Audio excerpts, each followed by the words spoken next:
One was killed on Monday afternoon in a two-vehicle crash in a construction zone in Geary County.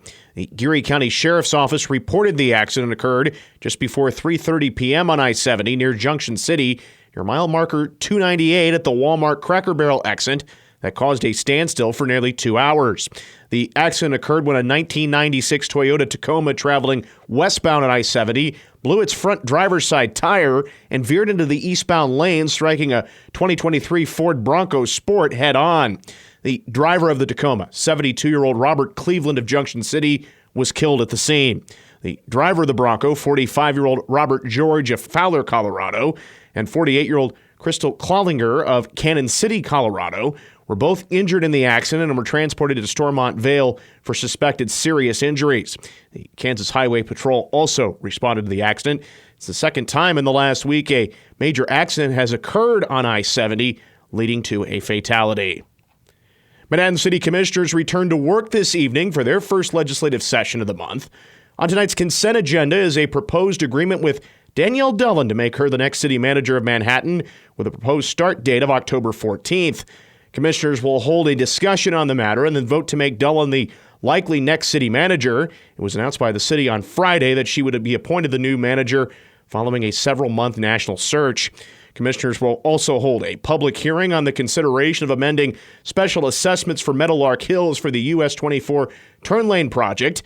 And then on the general agenda, there will be a consideration of a policy on how to use a workforce housing sales tax fund for workforce housing initiatives. The meeting gets underway at 6 p.m. in City Hall. Well, today is primary election day as Kansans will head to the polls to nominate candidates for their party in the November 5th election. Locally, Riley County only sees 3 major contested primary contests, all on the Republican side of the ballot. In State House District 67, current Riley County Law Board member Caleb James is facing off with Angel Roser. The winner of the race will face off with Democrat Kim Zito in a race to replace retiring incumbent Mike Dotson. In State House District 51, Eli Cormanick and Megan Steele battle to take on former Manhattan Mayor Linda Morse as they look to replace incumbent Kenny Titus, who is running for the state Senate. And finally, in the first congressional district, incumbent Tracy Mann looks to beat back a challenge from Eric Bloom as he seeks a third term in the U.S. House. Tune into News Radio KMAN throughout this evening for primary result updates, as well as KMAN's morning news tomorrow for the final results. The Riley County Clerk's Office started mailing property tax and public hearing notices to residential, commercial, and personal property owners late last week.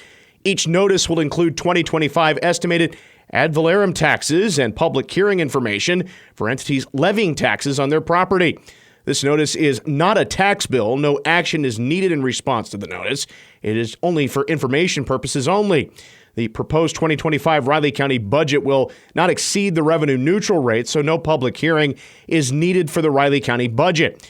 Riley County Fire District Number 1, Rural Fire, is planning to exceed the revenue neutral rate. The 2025 revenue neutral rate public hearing for Rural Fire will be held on Thursday, August 22nd at 9:50 a.m. in the Riley County Commission chambers located at 115 North 4th Street in Manhattan. Revenue neutral is when a taxing entity budgets the same amount of property tax revenue or less in dollars for the upcoming budget year as they did for the current year. A taxing entity plans to use more property tax revenue in dollars for the upcoming budget year compared to the current year. They would exceed revenue neutral and need to hold a public hearing. More on the day's headlines can be found at our website, newsradiokman.com and themercury.com. Good morning, I'm Troy Coverdale with your sports headlines. K-State coach Chris Kleiman held his first press conference of the new season yesterday, addressing what he's seen in early practices.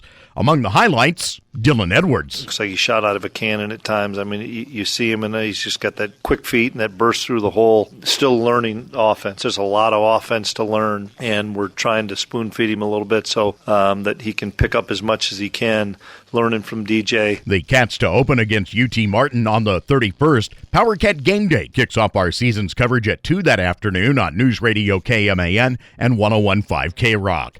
The Cats will open the preseason ranked 17th in the USA Today Coaches Poll. K-State was ranked 19th in the season-ending version of the same poll earlier in the year after finishing 9-4 with a Pop-Tarts Bowl win over NC State. Georgia picked up all but 9 of the first-place votes from college football coaches in that poll released Monday. Ohio State picked up 7 votes at number 1, followed by Oregon, Texas, and Alabama. Chiefs kicker Harrison Butker, who made the game-winning field goal in the Chiefs' Super Bowl win 2 years ago, has agreed on a 4-year contract extension, making him the highest-paid kicker in the NFL. ESPN reports that Butker is receiving $25.6 million. That includes $17.75 million guaranteed. The Chiefs and Jacksonville meet Saturday evening in the first preseason tilt for both. Coverage on News Radio KMAN will begin that evening at 5.